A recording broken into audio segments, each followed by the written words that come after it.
My dear friends, आपका मैं अपने channel success perfect success point में आपका हार्टिएस्ट वेलकम कर रहा हूं। आइए आप जुड़िए आज मेरे साथ एक्सरसाइज त्रिकोणमिति के एक्सरसाइज 8.1 के अगले क्वेश्चंस में। अगले क्वेश्चंस 10 नंबर जो क्वेश्चंस है, हाँ, यदि आपने सब्सक्राइब नहीं किया है मेरे चैनल को तो कृपया ये लाल कलर का जो सब्सक्राइब बटन है उसको दबाइए, घंटी बजाइए ताकि आपके यहाँ मेरा चैनल जल्दी से जल्दी अब जा सके, मेरा जो वीडियोज है आपके पास सबसे पहले जाए। चलिए आइए हम लोग शुरू करते हैं कि यदि त्रिभुज PQR में एक त्रिभुज PQR है जिसका कोण Q समकोण है, यानी कि ये समकोणी त्रिभुज है, कोण Q समकोण है। आइए ध्यान दीजिए, बहुत अच्छा सवाल। कोण Q यानी कि ये Q हो गया, ये समकोण हो गया आपका, और दिया गया है इसमें कि PR और QR यानी कि PQR में PR और QR ये दोनों साइड यानी कि कोण Q है तो ये समकोण हो गया, राइट एंगल है, और PR इसका क्या हो गया, हाइपोटेनस हो गया, और हाइपोटेनस और एक बेस QR दोनों मिलकर के 25 सेंटीमीटर, और PQ है 5 सेंटीमीटर, ये है PQ है 5 सेंटीमीटर। तो आपको निकालना है साइन P का मान, कॉस P का मान और tan P का मान। क्लियर है? हाँ, यदि आपको दिक्कत है कि P आप यहां भी लिख सकते हैं, P इसको लिख सकते हैं P Q और R, इससे आपको सुविधा हो जाएगी कि साइन P निकालना है तो ये लंब, ये आधार, ये कर्ण, ये कॉस के लिए भी ये आधार, ये कर्ण, और tan के लिए लंब और आधार। आइए देखते हैं, यहां पर दिया गया है PR जोड़ QR बराबर 25 सेंटीमीटर, चूंकि PR plus QR is equal to 25 centimetre, तो इसलिए हम Q एक मान निकाल लेते हैं, QR का मान निकाल लेते हैं। QR इज इक्वल टू क्या हो गया, 25 minus PR, 25 centimetre minus PR कर देते हैं, 25 सेंटीमीटर माइनस PR कर देते हैं, या चलिए 25 सेंटीमीटर माइनस PR हो गया। अब आइए हम चूंकि हम जानते हैं कि समकोण त्रिभुज PQR में जो PR स्क्वायर है, PR स्क्वायर बराबर PQ square plus QR square plus QR square. Clear है? तो यहां पर ये PR स्क्वायर है, ठीक है, और PQ का मान दिया गया है, PQ का मान 5 सेंटीमीटर दिया गया है, तो 5 सेंटीमीटर का होल स्क्वायर, और प्लस QR की वैल्यू क्या दिया गया है, 25 सेंटीमीटर माइनस PR। तो यहां पर हम QR का वैल्यू रख देते हैं 25 सेंटीमीटर माइनस PR का होल स्क्वायर।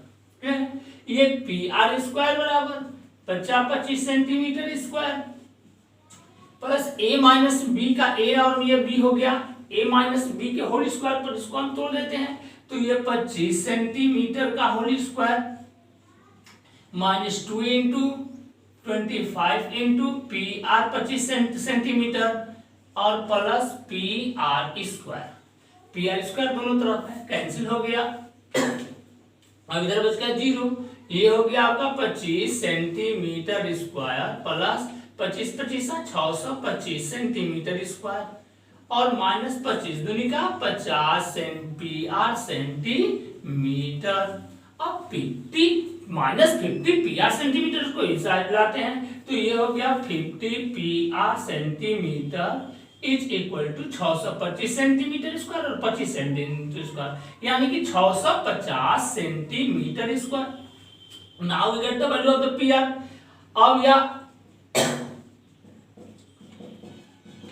अब देखते हैं कि ये PR की वैल्यू निकालनी है हमें, तो PR बराबर 650 सेंटीमीटर स्क्वायर बाई 50 सेंटीमीटर से कैंसिल, 0 से 0, 5 13 बचे 65। इस तरह से आपका PR की जो वैल्यू हो गई 13 सेंटीमीटर, ये PR की वैल्यू हो गई 13 centimetre. Now we get the value of PQ। अब PQ की वैल्यू क्या होगी, सॉरी यहाँ पर है आपका ये PQ है 5 सेंटीमीटर और ये आपका PR है। चलिए तो अब आप PR QR की वैल्यू निकालते हैं। QR बराबर, अब QR का मान क्या होगा, तो 25 सेंटीमीटर और माइनस PR आया है, PR कितना है 13 सेंटीमीटर, तो ये हो गया आपका 25 सेंटीमीटर से 13 सेंटीमीटर को हम लोग क्या करते हैं, निकाल देते हैं। तो 25 सेंटीमीटर से 13 निकला 12 सेंटीमीटर। QR हो गया आपका 12 सेंटीमीटर। अब इस तरह से साइन P, तो साइन P का मान निकालना है, साइन P, तो साइन थीटा बराबर आपको बताया है लाल बटा का, तो या तो लाल बटा का यानी कि लंब बटा में कर्ण, तो लंब बटा में कर्ण, लंब कितना है इसके लिए साइन P के लिए लंब क्या होगा QR, तो ये हो गया QR बटा में। यदि आपको सूत्र नहीं याद है तो पिछले वीडियोस में हमने बहुत अच्छा से सूत्र को याद करने के लिए sign theta, cos theta, tan theta कुल बताया गया है। कृपया आपसे मेरा यही रिक्वेस्ट है कि आप पिछले वीडियोस को देख ले, त्रिकोणमिति का पार्ट 1 देखें, आपको sine theta, cos theta, tan theta, sec theta का सूत्र याद करने का एक बहुत अच्छा सा तरीका मिलेगा, मेथड मिलेगा, आप अच्छा से याद कर लेंगे। चलिए मेरा आपसे यही आशा है। QR बराबर, QR का वैल्यू क्या, QR बटा में PR, तो QR बटा में PR। QR की वैल्यू क्या है आपका, QR की वैल्यू है 12 सेंटीमीटर, तो 12 centimetre by 13 centimetre, centimetre cancel हो गया यानी कि 12 बटा में 13। ठीक है, अब cos P का मान, cos P बराबर cos थीटा बराबर आधार बटा कर्ण, तो आधार बटा में कर्ण, आधार का मान क्या हो गया PQ हो गया, ये हो गया PQ बटा में PR, और PQ का वैल्यू क्या है 5 सेंटीमीटर, तो is equal to 5 centimetre by 13 centimetre, cut गया यानी कि 5 बटा 13। अब आपको निकालना है tan P, तो tan P बराबर tan थीटा बराबर लंब बटा में आधार, यानी कि लंब बटा में आधार, और लंब इसका tan P के सामने वाली भुजा क्या है QR है, तो ये हो गया आपका QR बटा में आधार QP यानी कि PQ, तो ये हो गया 12 सेंटीमीटर बटा में 5 सेंटीमीटर, यानी कि आपका हो गया 12 बटा में 5। ठीक है, इस तरह से आपने इस क्वेश्चन को बखूबी से सॉल्व किया। आपको कुछ नहीं करना है, केवल यहाँ ध्यान देना है। किसी एक का हमने यदि QR का मान निकाला है, PR का भी वैल्यू निकाल करके PR बराबर 25 सेंटीमीटर माइनस QR कर सकते हैं, कोई दिक्कत नहीं होगी, आपके ऊपर निर्भर कि आप आगे कैसे सॉल्व करते हैं। चलिए अगले क्वेश्चन की तरफ चलते हैं। आइए देखते हैं इस क्वेश्चन को, बहुत ही सिंपल, बहुत ही सरल, ये आपके त्रिकोणमिति के बेसिक नॉलेज पर आधारित है। चलिए कुछ बताने से पहले मैं आपको एक चीज बता देता हूँ, याद दिला देता हूँ कि आपने जो पढ़ा है कि यह एक समकोण त्रिभुज है। ठीक है, आपके पास ये एक समकोण त्रिभुज है। इस समकोण त्रिभुज में आपको पता है कि ये जब 90 डिग्री है, 90 डिग्री, तो ये कर्ण होगी, और आपको पहले ही वीडियो में हमने बता दिया है, पहले ही वीडियोस में हमने आपको बताया है कि 90 डिग्री के सामने वाली जो भुजा होती है कर्ण होती है, तो बता दिया गया। हाँ, एक और बात कि कर्ण जो होती है सबसे लंबी भुजा होती है, किसी समकोण त्रिभुज की सबसे लंबी भुजा कर्ण होती है, ये ठीक है। अब समकोण त्रिभुज जो जब ये है तो ये 3 तरह के हो सकते हैं। एक तो आपका ये जो है AC जो है AB से छोटा हो सकता है, आइए देखते हैं, AC जो है AB से छोटा है। ठीक है, एक जो है AC जो होगा वह AB से बड़ा होगा, ये भी ठीक है, ABC, AB और C। और तीसरी स्थिति ये हो सकती है कि ये दोनों भुजाएं बराबर हो सकती है, नहीं, ये दोनों साइड क्या होगा इक्वल हो सकता है। AB और AC यानी कि लंब और आधार दोनों क्या होंगे इक्वल होंगे, लंब और आधार आपका क्या होंगे इक्वल होंगे, ये दोनों साइड, ये A है, B है, C है। इसमें जो है AB is greater than AC, और यहाँ AC is greater than AB, और यहाँ AB is equal to AC, ये क्लियर है। आइए इस चीज को समझते हैं। एक और चीज कि यदि हमारा बटे की जो संख्या होती है ये 1/2, भाई 1/2 3/4, तो जब अंश से हर अधिक होता है तो उसका मान 1 से कम होता है, और जब अंश जो है हर से अधिक होगा यानी कि 4/3 है तो इसका मान 1 से अधिक होगा।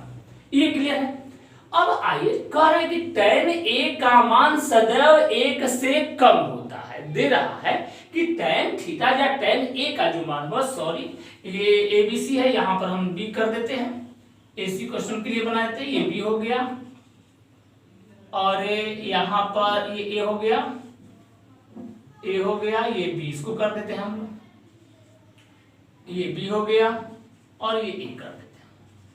आइए अब tan a का मान सदैव 1 से कम होता है।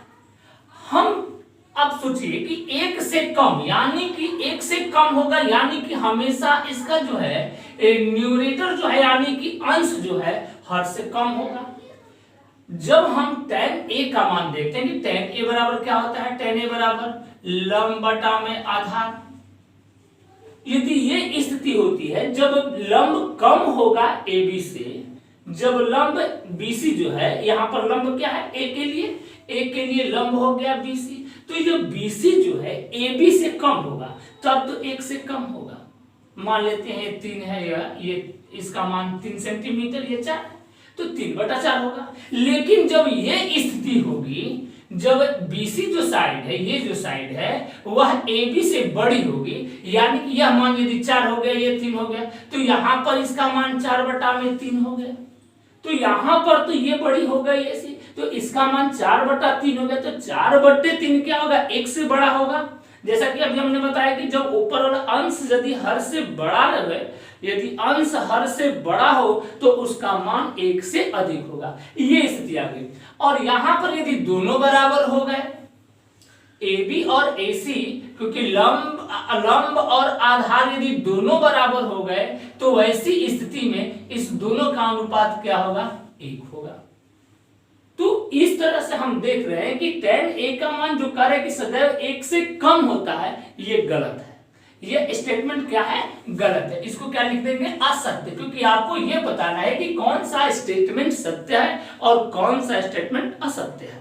तो इस तरह से अब इसका आंसर होना क्या चाहिए भाई, तो tan a का मान 1 या 1 से बड़ा या 1 से छोटा हो सकता है। यानी कि आपको क्लियर हो जाना चाहिए कि tan थीटा का जो मान होता है, tan थीटा का मान इक्वल टू 1, ग्रेटर देन 1 और लेस देन 1 हो सकता है। यानी कि tan थीटा का मान 1 के बराबर हो सकता है, 1 से बड़ा हो सकता है और 1 से छोटा हो सकता है। यानी कि tan थीटा का मान 1 के बराबर हो सकता है, tan थीटा का मान 1 से बड़ा भी हो सकता है और tan थीटा का मान 1 से छोटा भी हो सकता है। चलिए, किसी कोण A के लिए किसी मान के, किसी कोण A के किसी मान के लिए sec A का मान 12/5 होगा। ये पूछ रहा है कि क्या 12/5 हो सकता है। तो आइए हम ध्यान देते हैं कि sec A बराबर क्या होता है, यानी कि sec थीटा बराबर क्या होता है, तो sec थीटा बराबर होता है कर्ण बटा में आधार। कर्ण बटा में आधार हमने देखा sec A बराबर क्या होता है, कर्ण बटा आधार। और आपको जैसे कि पता है कि कर्ण जो होता है समकोण त्रिभुज में सबसे बड़ी भुजा होती है, सबसे लंबी भुजा होती है। पता है ना कि समकोण त्रिभुज में कर्ण जो है सबसे लंबी भुजा, और sec A बराबर कर्ण बटा आधार। तो अब यदि दे रहा है कि 12/5, तो 12/5 हो सकता है, हाँ, क्योंकि कर्ण बड़ा है और आधार क्या है, यहाँ पर छोटा है। यदि बाय द वे यही क्वेश्चन रहता कि कोण A के किसी मान के लिए sec 5/12 होगा, तो आप कहते कि नहीं होगा। क्यों?